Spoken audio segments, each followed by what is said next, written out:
Welcome to this episode of our program To The Point. I'm Mona Moselhi, sitting here on behalf of my colleague Dina Osman. Tonight we'll be speaking about a very important file. This file has been put as a priority for Egypt during the past few years: climate change.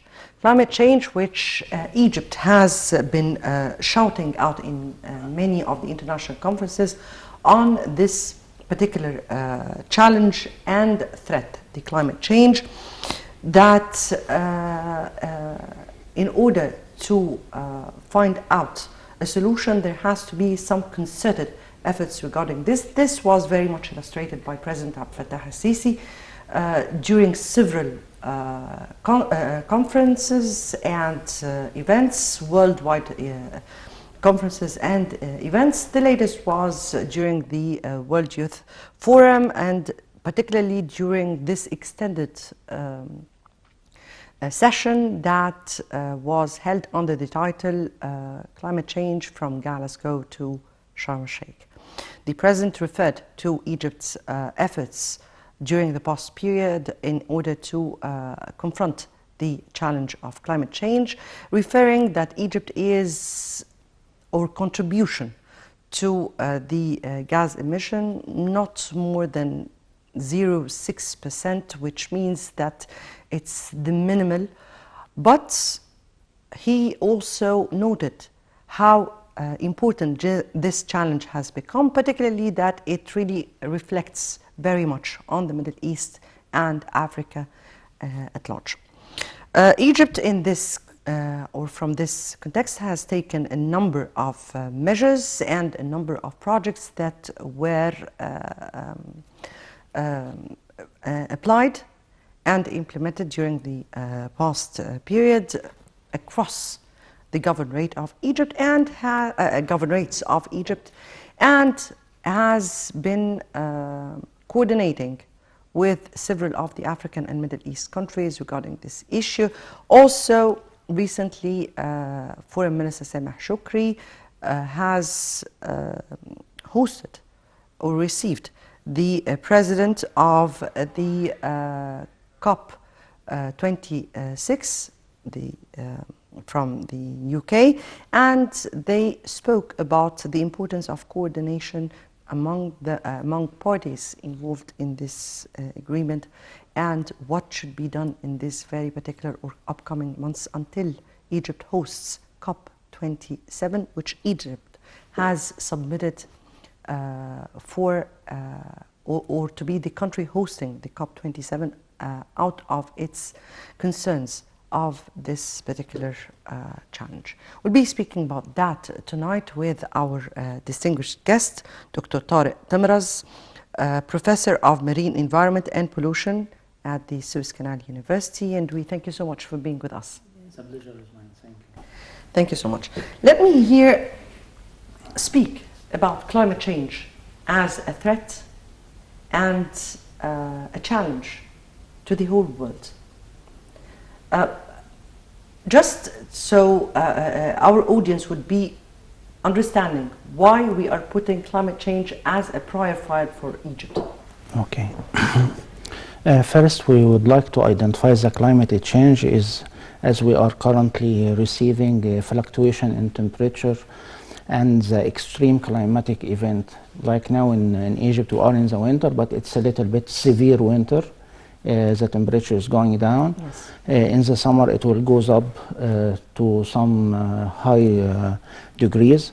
The fluctuation of temperatures may affect several phenomena. The climate of the world is connected to the presence of the iceberg in the northern and the southern poles, as well as it connects the current connecting between the ocean. And consequently, if there is any alteration or modification in the temperature, it will affect the whole global system. It will result in various impacts. For example, we noticed lately that Canada is receiving heat waves that resulted in deaths of like 800 citizens. On the same time, Germany suffered from floodings that end up in destruction of the infrastructure. So the climate change impact is connected to change in the system, represented in high temperature, high rainfall, high flooding, sea level rise.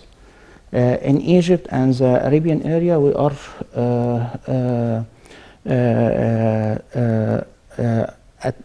let me say it like this. We are having some of this impact, but on the long term, not currently, represented in sea level rise. And consequently, Egypt has like a very long stretched coastal line around the Mediterranean and the Red Sea. So we may be impacted from high sea level rise that may impact some of the coastal area. So the government of Egypt now is conducted a lot of coastal protection projects along Alexandria and the surrounding cities, Damietta, as well as Edko and Rashid. So a lot of activity going on in this direction to protect against the sea level rise. Yes. On the second level is water scarcity, as the high temperature and the water resources will be impacted. So Egypt is also counteracting this proposed impact by installing of high volume water desalination plant all over the coastal area to mitigate this impact. We're speaking here about climate change that is, let us take it first from the global point of view, and then we'll go to Africa and Egypt particularly, because Egypt has lots and lots of effects, or the climate change will have different climate effects on Egypt in particular. But let me here take it from the global point of view, gas emission. And the theme right now in the whole world is go green. From your point of view, let us take the warning that Egypt is sending to the whole world. Why is the whole world would be really affected by this threat? We're speaking here about almost all what you spoke about is really reflecting more on Africa and the Middle East because of its location, geographic location. Exactly. But let me here know how, for an instant, Europe, for an instant, the United States, for an instant, Asia, how will that reflect on those areas, and why do they have to really contribute in this phenomenon? Speaking in global perspective, for example, UK is going to suffer from the sea level rise, especially at Devon, which is the southeastern part of UK. The sea level rise will flood or will impact large area down there. The rest of the world, for example, the United States of America, they are receiving extreme climatic episodes. Right now, they have very severe winter in New York as well as New Jersey. And these climatic episodes will impact several ways of life. First, from transportation, impact on infrastructure, impact on agriculture, impact on pests and disease. So it's a holistic impact. We cannot restrict it in one or two areas. It's very versatile, impacting the whole life, and as well as it will impact the economy. In Asia and let me say Australia, they will receive different impact from the elevation of temperature, from the heat. They are expecting that the agriculture will be impacted as well as sources of potable water. So it's depend on the location actually. Some of the, we call it highlands, the impact will not be from the sea level rise, but the lowlands and islands, a lot of islands are currently suffering from the high sea level rise. For example, Fiji, if we look at Fiji, they are nearly drowned. It needs reconstruction to be built above the sea level rise. A lot of area, all the infrastructure in the coastal area, depend on the location, will be impacted by a way or another.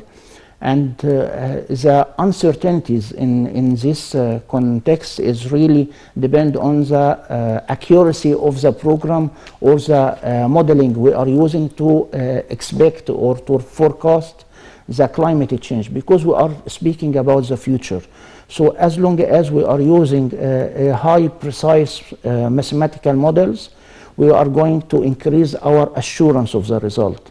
We have read a lot of scientific papers from the past decade saying the sea level rise will impact in Alexandria, and Alexandria could be impacted in severe way, yes, but before the millennia. But we have the millennia from 22 years ago and nothing happened. It's a little bit increase in the sea level rise. So it depends on the accuracy of the model. We can expect or we can forecast what will happen. So climate change is more or less related to the prediction, capability of prediction. If we speak about Egypt putting this as a prior file for it, and let us know exactly how is Egypt, Africa and the Middle East are contributing to the climate change threat or to the gas emission. Okay, Egypt is connected centrally by the African countries as well as the Arabian negotiators and Arabian countries, and we have many links with like-minded countries. This was reflected during the COP26 held in Glasgow. So we are connected in understanding and our perception regarding the climate change with our friends and neighbors from the other countries. But on the same time, Egypt and the African countries are contributed with very minor volume regarding the greenhouse gases emission. For example, Egypt is contributed only to 0.6 globally from the greenhouse gases. And the greenhouse gases simply are derived or resulted from the industry as well as power generating activity. For example, we can use an advanced low environmental impact such as solar panels to produce electricity, and we can use old plant like coal, working on coal or working on gasoline or any other sources that will emit a lot of emissions. So converting to the contemporary or the modern techniques in producing energy, it will reduce the greenhouse gases emission. So in Africa and Egypt now the spread is depending on renewable energy sources. Like in Egypt we have Bembam. Yes. Like in Morocco they have Warzazat solar panel solar plant. In other areas they are depending or shifting toward wind farming. In other areas they are shifting toward hydropower and generating of electricity from the water cascade or from the water. And in Egypt we are working in parallel lines, especially for generating power from wind farm as well as solar farms. This idea is spread in the Arabian world now in UAE. They are investing in having solar panels as well as Saudi Arabia. Although we are not contributing much into the greenhouse gases, but we are taking a lot of precautions and precautionary measures to reduce our emission, even if it is lower than expected globally. We'll speak about the measures and projects that Egypt has conducted for the time being, but let me here ask you a question that really lots of people would really want to understand. What really causes the climate change threat or the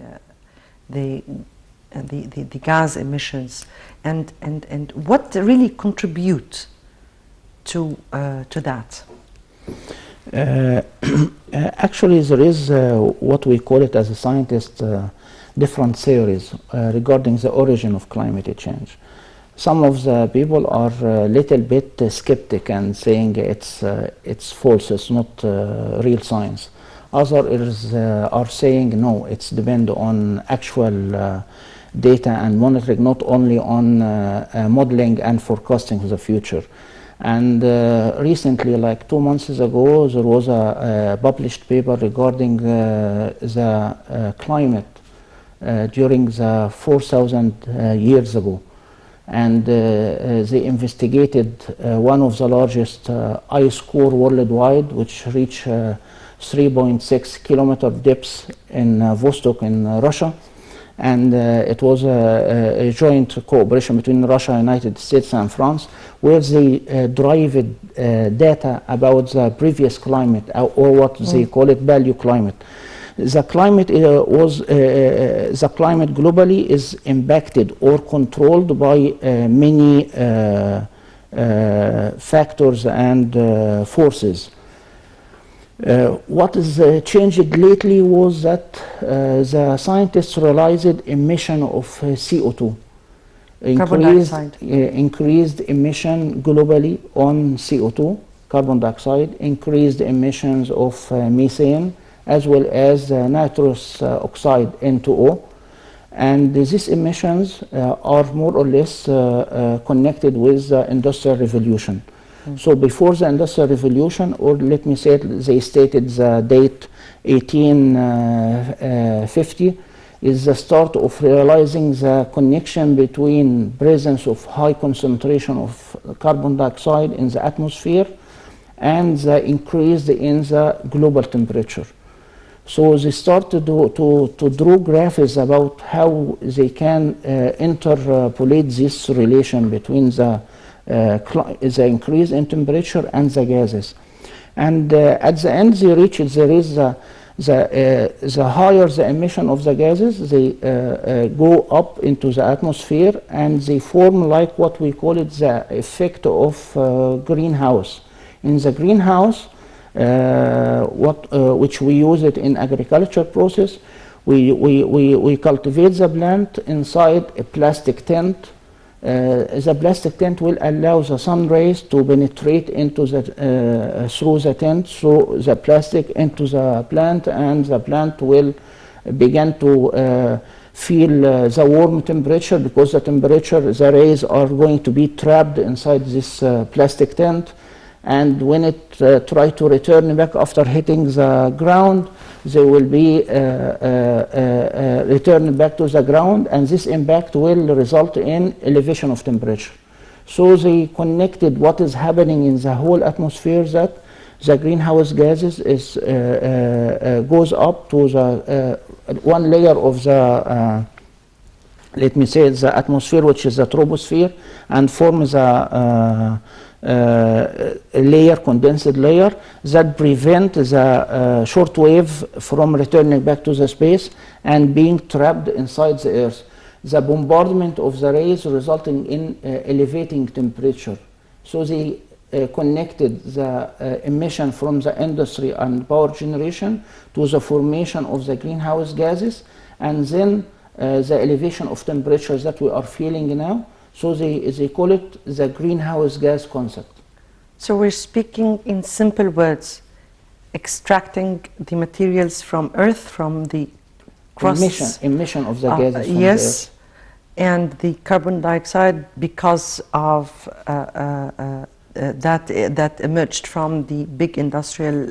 from burning of fossil fuel. Exactly. Yeah. So we're speaking about fuel, and the usage of fuel, plus extracting those and the gases, yeah, and the natural gas and the petroleum and the coal and all this issue. This is simply simply as you just mentioned, because as we understand that we are speaking to our audience, but we are speaking politically, not scientifically. This time we are trying to make people understand why. Simply, yes, any burning process will result into gases emission.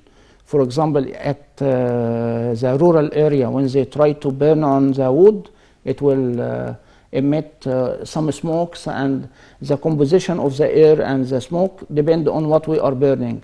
So if we are burning coal, very low quality coal, we will result in high emission of bad materials. If we are burning plastic, this is why now we are banning burning plastics or any garbage, because it will contribute to the greenhouse gases emission. So depend on what we are burning. Now when we are using natural gas, it's much better than using benzene or gasoline, because the gases emission from the natural gas are lower compared to diesel burning or gasoline. And the lighter we are using a good material like natural gas, the good atmosphere we are enhancing. This is why Egypt now is spreading in converting cars from operating into gasoline or diesel to be operated on gas, natural gas, because natural gas is much better in lowering the greenhouse gases emission. And this is why Egypt is turning more to the natural gas than petroleum and oil, exactly. or is trying as much as possible to do that, and also trying to adopt renewable energy as a method of energy. Yeah, exactly. Right. Up till this minute, we have spoken in a scientific way. Okay. Let's speak a little bit political.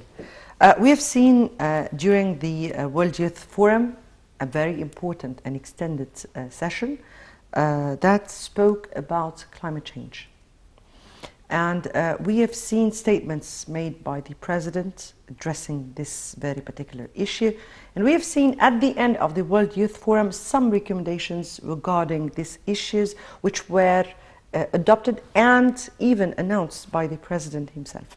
Let me take here your reading to this session, your reading to the leadership, the higher leadership, the President himself. And how do you find the measures that were taken by Egypt? Okay. By referring to these meetings, and if we are following His Excellency, the President's speech everywhere, even in during Glasgow, during the COP26, it was inclusive and directed to the point.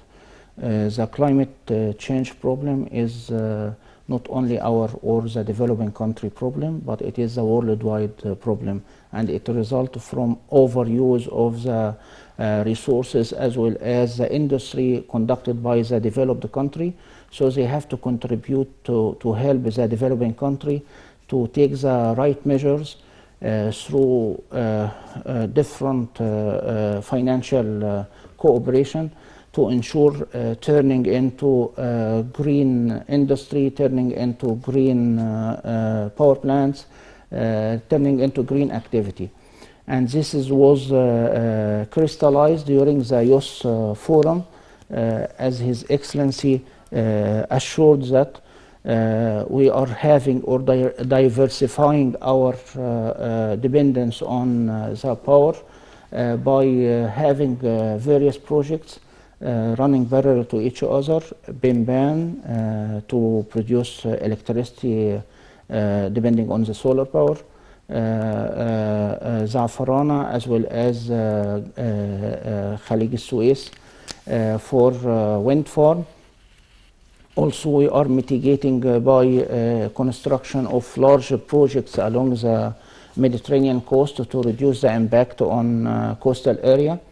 And His Excellency, the President, stated the COP in Sharm el-Sheikh will not only be Egyptian COP, but it will be African COP. So it's important for the whole world to cooperate in this, addressing this speech to the world leaders during COP26, that they have to increase and to comply with their promises to support the developing countries with 100 billion USD to enhance the project addressing climate change mitigations and adaptation. It's now globally recognized that Egypt are going into the right direction through diversifying the activity, and there is climate change performance index. In this index, Egypt now is going up and up. Now we are on the 21st stage. Before this, we were on 24th stage among 67 countries worldwide. Because we are diversifying our input from the energy, we reached now around 22%, depending on traditional power plant as well as renewable sources of power. And we have an ambitious to reach by 2035 42 mix ratio, which is really a very ambitious plan. And I believe if Egypt and the president set a line, we will reach it. And this was very clear because we were 1 year earlier than it was planned before in reaching this target, especially the Ministry of Electricity. They are doing a lot of activities in this regard. So I guess depending on reducing our emissions from the traditional power plant is a major contributing to enhance the mitigation of climate change. Mm-hmm. Here, Egypt has submitted its request to host the COP27 and is already or will be hosting the COP27 this year at the Red Sea Resort of Sharm el-Sheikh. But before Egypt present or submit its hosting, it has carried out with several projects on different scales. So if you can speak about the projects that Egypt have been implementing so far, and we're speaking here about different kind of projects on different or in different sectors. Let me take here, how do you view how Egypt carried out with several projects that are seen to be helping in going green? Actually, this is a tricky thing. Why I'm saying this? Because a lot of the projects that was conducted in Egypt before can be considered as Egypt activities to combat or to reduce the impact of climate change. For example, a lot of the people does not know that the white taxi, the taxi al-abyad, is converting from the old taxi, old cars that pollute the air and their exhausts submit a lot of greenhouse gases. It was converted by an ambitious plan from the country to be replaced by the white taxi. Yes, because the leadership has given its instruction whenever there is a taxi that was used before with all the carbon dioxide it brings up, they would stop them and they would change the car into a white taxi. So it's, exactly. So it's part of our Egypt activity, as well as gas connection to the households all over the governorate. It's another way of combating climate change. Construction of the largest water treatment plant. It's another way of combating climate change by reducing the polluted water and reusing it. Yes. So it's another way of reducing the dependence on the energy sources for cleaning or for the treatment of the water. Yes, indeed, that is from two sides, the sustainable transport sector and the agricultural sector. We're also speaking about some of the measures that were taken in the industry sector, for an instant. And even in the daily life, we're speaking here about converting the street light posts to LED. We're speaking about some projects here like the PV project, or in other words, the decentralized photovoltaic systems. We're speaking about, let me take here how do you view how Egypt has been working, particularly in the industrial side, because, or sector, because the industry is a main contributor to such a challenge? It was very clear that Egypt drew a plan to work with this, especially in the industry where a lot of projects had been conducted. For example, the CDM, which is the clean, enhancing the industry to meet the clean requirement by reducing the emission. For example, replacing the filters inside, or installing of filters inside cement factories, power shift instead of diesel to be depend on solar panels, enhanced and introducing of clean technology. All of this activity results in different sectors, as you mentioned yourself, in textile, when we are trying to receive the water, industrial wastewater, and retreat it so we can use the water another time. All of this activity on various sectors, even for managing the irrigation water, all of this, as well as connected with the consumption rate of energy, are because now Egypt is embracing ambitious plan to enhance what we call it the energy management efficiency. When we enhance the efficiency of the energy using, we lower our emissions. So as you mentioned, depending on the lead, it's better than depending on the previous type of lamps. So it's a little bit very organized plans that take you from one step you reach to another one. First, we stop the emission. Second, we introduce the renewable energy. Third, we enhance the technology itself of the industry on various aspects. Usually, Egypt put a kind of all-out strategy for when it put a file into a prior place. This time we have seen Egypt putting a kind of strategic, integral vision for this. So we have seen, for an instance, Egypt working on the sustainable transport sector, as you respectively said. We have seen Egypt working on the industry sector. We have seen Egypt working on the water sector.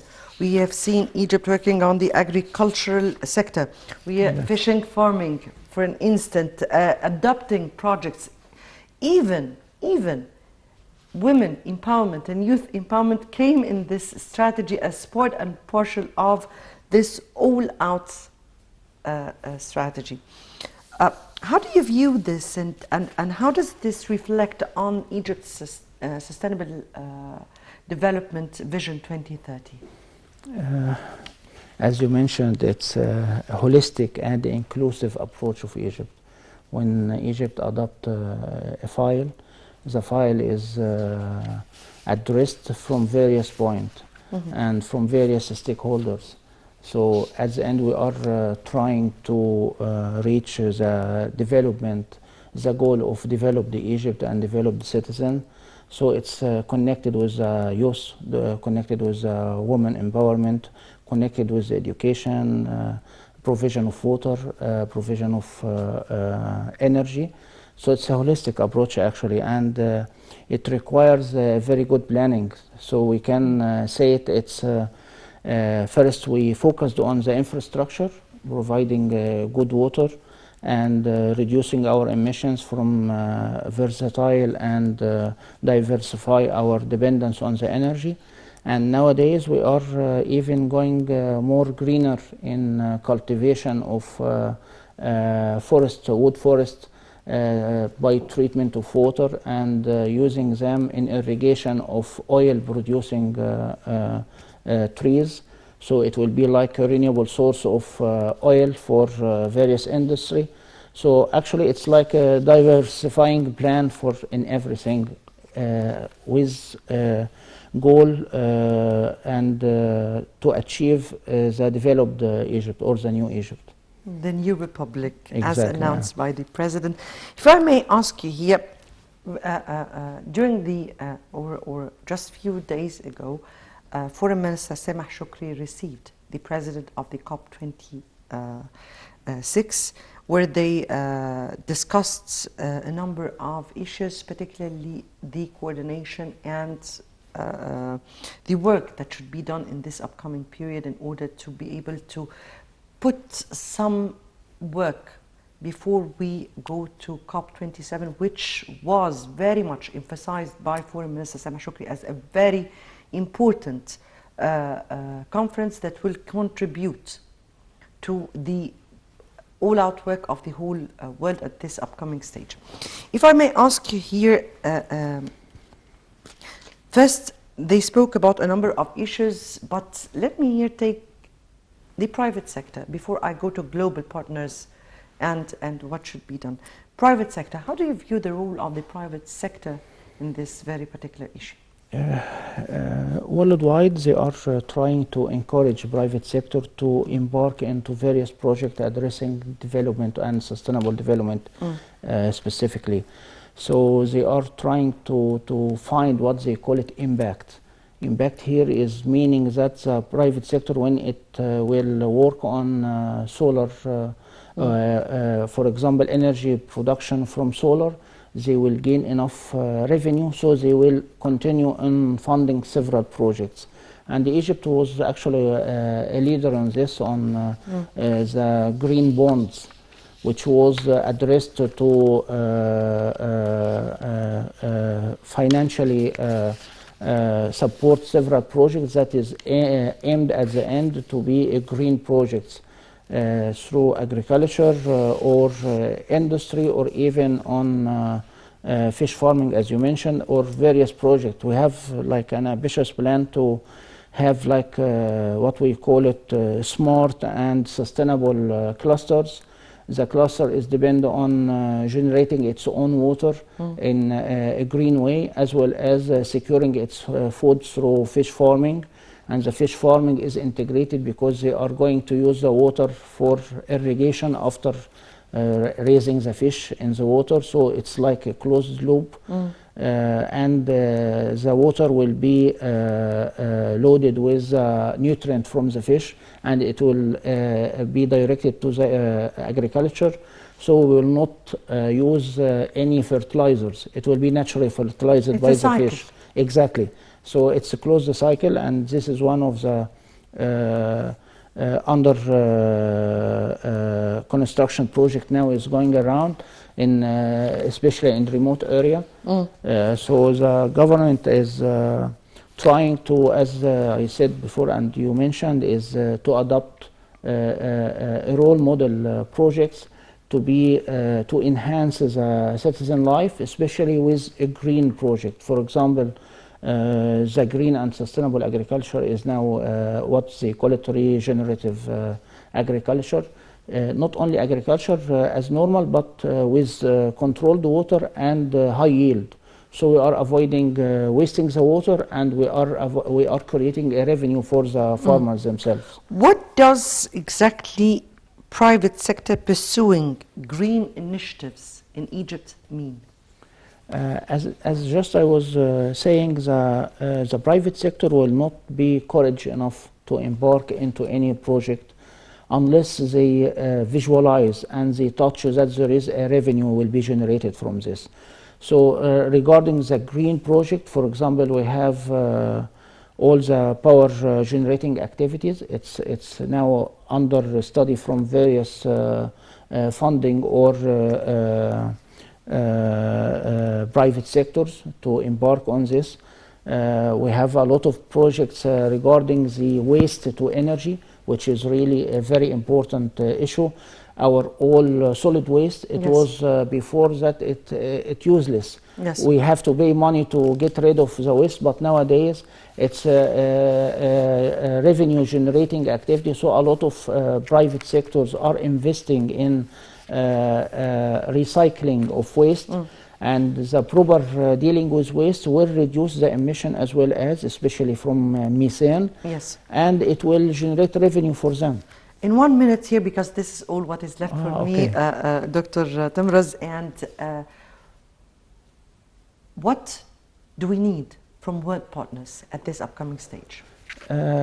We need actually to comply with their promises, as it was said before, and Egypt now is planning a very ambitious capacity building to receive the COP visitors to Egypt with educated, well-informed youth, aware of the climate change, and they will be like our ambassadors to meet the foreigners at Sharm el-Sheikh. We're looking forward. We're looking forward to the host of this and youth taking place for non-conventional solutions. Dr. Temraz, Professor of Marine Environment and Pollution, Suez Canal University, thank you so much for being with us and for your input tonight. Thank you so much. Thank you. And dear viewers, many thanks for watching. Now we'll leave you with the top stories, and good night.